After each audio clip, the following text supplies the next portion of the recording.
নমস্কার বন্ধু, নমস্কার নমস্কার। কেমন আছো তুমি? ভালো আছো? কথা ছিল একটা ইন্ট্রোডাকশন ভিডিও নিয়ে আসা, কিন্তু ওই যে কবি বলেছেন, কেউ কথা রাখে না। তাই ক্ষমা করো ভাই, আমিও কথা রাখলাম না। আরে দাঁড়াও দাঁড়াও দাঁড়াও দাঁড়াও দাঁড়াও দাঁড়াও দাঁড়াও দাঁড়াও, ইন্ট্রোডাকশন ভিডিও নিয়ে আসেনি বলে চলে যাচ্ছে নাকি? দাঁড়াও দাঁড়াও। তো কথা হচ্ছে, থাম্বনেলটা দেখে যখন চলে এসেছো তখন 3 মিনিট একটু শুনে যাও। তোমার জন্য একটা খুব ভালো একটা গল্প এনেছি। কিন্তু কি গল্প? এমন একটা গল্প এনেছি যেটা কিন্তু মানব সভ্যতার রাজনৈতিক চিন্তাধারাতে একটা বিপুল বদল এনেছিল। না শুনলে কিন্তু তুমি মিস করবে বন্ধু। তাই বন্ধু, তোমার কাছ থেকে 3টে মিনিট চাইছি, শুনে যাও গল্পটা একটু। হ্যাঁ, শুরু করি তাহলে গল্পটা। তো গল্পটা শুরু করার সময় প্রথমেই তোমাকে সময়ের হাত ধরে নিয়ে যায় একটু পেছনে। প্রথম বিশ্বযুদ্ধের সময়, 1917 সাল, অনেক বছর আগে। 1917 সাল, প্রথম বিশ্বযুদ্ধের প্রায় শেষের দিক। তো যুদ্ধ মানেই আর বলার অপেক্ষা রাখে না, বর্তমানে আমরা সবাই জানি যুদ্ধ মানে কি। তো যুদ্ধে কারো হয় পৌষ মাস, কারো হয় সর্বনাশ। পৌষ মাস হয় এই সকল পুঁজিবাদীদের, যাদের কাছে, বুঝতে পেরেছ, আছে। তো তারা কি করে, তারা হচ্ছে সমস্ত খাওয়া দাওয়া, টাকা পয়সা, হ্যাঁ, এই সব কিছু হচ্ছে নিজেদের গুদাম ঘরে রাখে, পরে চড়া দামে বিক্রি করে। আর সর্বনাশ কাদের হয়? আর আমার মতো সাধারণ মেহনতি মানুষ ভাই, যে আমরা যারা সাধারণ কৃষক ঘর বা শ্রমিক ঘর বা অনগ্রসর পিছিয়ে পড়া, আমাদেরই হয়। ঠিক আছে। ফলত সমাজে কি বাড়ে? সমাজে বাড়ে হচ্ছে তোমার বেকারত্ব হু হু করে বাড়ে। বুঝতেই পারছো বর্তমান সময় তাই বেকারত্ব বাড়ছে। হুম। দুর্ভিক্ষ নেমে আসে। হুম। এটাকে কাজে লাগায় হচ্ছে বড় বড় রাজারা, শোষণের কাজে লাগায়। আমাদের মতো মেহনতি মানুষদেরকে খাটিয়ে নেয়, টাকা পয়সা দেওয়ার নামে কিচ্ছু দেয় না। তো এইরকমই একটা অরাজকতা চলছিল রাশিয়াতে। হুম। রাশিয়াতে সেই সময় রাশিয়ার রাজা ছিলেন জার নিকোলাস দ্বিতীয়। দ্বিতীয় জার নিকোলাস হচ্ছে তখন রাজত্ব করছেন রাশিয়াতে। ওনার শোষণ দিনের পর দিন বেড়েই চলেছে, বেড়েই চলেছে, দিনের পর দিন শোষণ বেড়েই চলেছে। পুঁজিবাদীদেরকে একদিকে উনি বড়লোক করছেন, আর গরিবকে করছেন আরো গরিব, আরো গরিব, আরো মারো। তো যে রাজা এত নিপীড়ন, এত শোষণ চালায়, সেই রাজা কি বেশি দিন থাকে? থাকে না বন্ধু। সময়ের সাথে তাকে গদি ছেড়ে দিতেই হয়। হয় সে ছেড়ে দেয়, না হলে তাকে সিংহাসন চ্যুত করা হয়। ঠিক এরকমই ঘটেছিল 1917 সালের 25শে ফেব্রুয়ারি। 1917 সালের 25শে ফেব্রুয়ারি দ্বিতীয় জার নিকোলাস বাধ্য হয়েছিলেন সিংহাসন ছেড়ে দিতে। তো যাই হোক, তিনি সিংহাসন তো ছাড়লেন। আবার আমাদের একটা না খুব সুন্দর একটা পদ্ধতি হচ্ছে, যেখানে একটা জিনিস ভেঙে যায় ঠিক সেখান থেকে শুরু হয় একটা নতুন জিনিসের। ঠিক আছে। ঠিক যে মুহূর্তে জারের শাসনতন্ত্র শেষ হয়েছিল, সেই সময় গঠিত হয়েছিল কেরেনস্কি সরকার। যদিও কিছুদিনের জন্য, বাট তৈরি হয়েছিল কেরেনস্কি সরকার। তখনকার যে শ্রমিক, যে সাধারণ মানুষ ছিল, তারা ভেবেছিল দিন বদলাবে, अच्छे दिन आएंगे, आएंगे अच्छे दिन आएंगे, लेकिन होता वही है। अच्छे দিন আর আসে না, কবি বলেই গেছিলেন। শুরুতেই বলেছি, কেউ কথা রাখে না। তাই কেরেনস্কি সরকারও কিন্তু কথা রাখেনি। সে শ্রমিক কৃষকদেরকে ভালো রাখার পরিবর্তে নিপীড়ন শোষণ আরো 3 গুণ বাড়িয়ে দিয়েছিলেন। নিপীড়ন শোষণ আরো 2 গুণ বাড়িয়ে দিয়েছিলেন। ফলত শুধু নিপীড়ন যে শোষণ উনি বাড়িয়ে দিয়েছিলেন সেটা না, যে শ্রমিক কৃষক অনগ্রসর শ্রেণীর লোকেরা এক জায়গায় ছিল, সংঘবদ্ধ হয়েছিল, তাদেরকে কি করলেন? ছড়িয়ে দিলেন চারিদিকে। Divide and rule, divide and rule করে তাদের সকলকে পৃথক করে দিয়েছিলেন, ভেঙে দিয়েছিলেন গোটা সমাজ ব্যবস্থা, এবং নিজের ইচ্ছা মতো শোষণ চালিয়ে যাচ্ছিলেন। আর ঠিক এই জায়গা থেকেই এন্ট্রি নেয় আমার আজকের গল্পের নায়ক।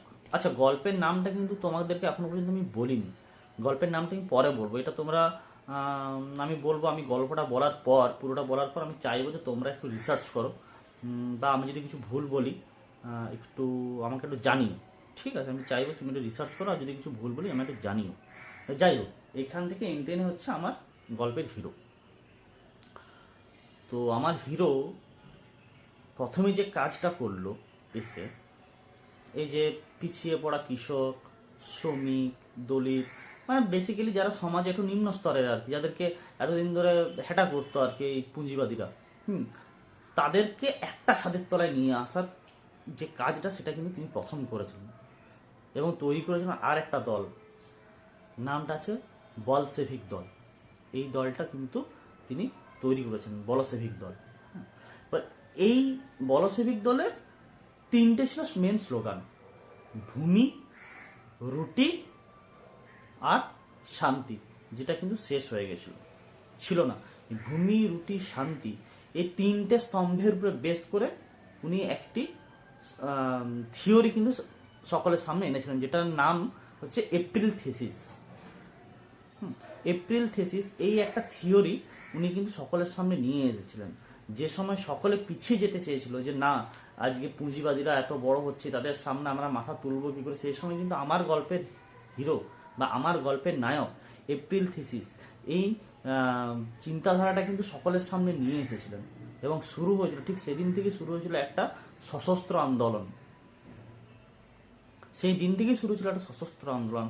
আর এই সশস্ত্র আন্দোলনের ওপর ভিত্তি করে পৃথিবীর ইতিহাসে প্রথম সৃষ্টি হয়েছিল একটি সমাজতান্ত্রিক রাষ্ট্র, যার নাম ছিল ইউএসআর।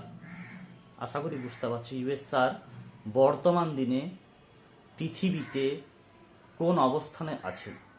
সেই ইউএসআর, যেটা কিন্তু 1917 সালে আমার গল্পের নায়কের এপ্রিল থিসিস এই চিন্তাধারা কিন্তু গড়ে উঠেছিল।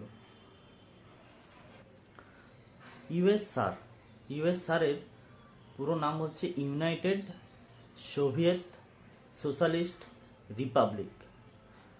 ইউএসআর এটাই কিন্তু পৃথিবীর প্রথম সমাজতান্ত্রিক রাষ্ট্র এবং এই রাষ্ট্রেই প্রথম সৃষ্টি হয়েছিল ক্ষমতা হস্তান্তর। পুঁজিবাদদের থেকে ক্ষমতা হস্তান্তর হয়েছিল গরিব মেহনতি খেটে খাওয়া মানুষদের হাতে। সেদিন সৃষ্টি হয়েছিল পৃথিবীতে এক নতুন অধ্যায়। সেদিনের সেই বিপ্লব আজও পৃথিবীর ইতিহাসে স্বর্ণাক্ষরে লেখা আছে, নভেম্বর বিপ্লব। তোমরা বা তুমি আজকেই তুমি যে দেখছো আমার ভিডিওটা, যে আমার ভিডিওটা এখন দেখছো আর কি, তার কাছে আমার একটা রিকোয়েস্ট থাকবে ভাই বা বোন, যেই দেখছো, একটা রিকোয়েস্ট থাকবে যে এই জাস্ট ভিডিওটা কমপ্লিট করে তুমি একটু গুগল সার্চ করবে নভেম্বর বিপ্লব। আমি কি কতটা ঠিক বলছি বা ভুল বলছি, এটা তোমারও দায়িত্ব দেখে নেওয়া, ঠিক আছে? পৃথিবীর ইতিহাসে কিন্তু আজও আছে নভেম্বর বিপ্লব। আর আমি যে নায়কের কথা বলছি, সেই নায়কের নামটা কি বলবো না, তুমি একটু সার্চ করে নেবে। সেই নায়ককে কিন্তু আইডল অনেকেই করেছেন এবং সেই নায়ককে যারা যারা আইডল করেছেন তাদের যদি আমি লিস্ট বলতে শুরু করি, তো আজকে আর এই গল্প তোমাদেরকে আর বলা হতো না। যে কিন্তু পৃথিবীর ইতিহাসে আজও অমর হয়ে রয়েছেন। তার অনেক কাজকর্ম আছে, তার চিন্তাধারা অনেক উচ্চ ছিল, কিন্তু তিনি আজও পৃথিবীর ইতিহাসে উজ্জ্বল হয়ে আছেন একজন নভেম্বর বিপ্লবের নায়ক হিসাবে।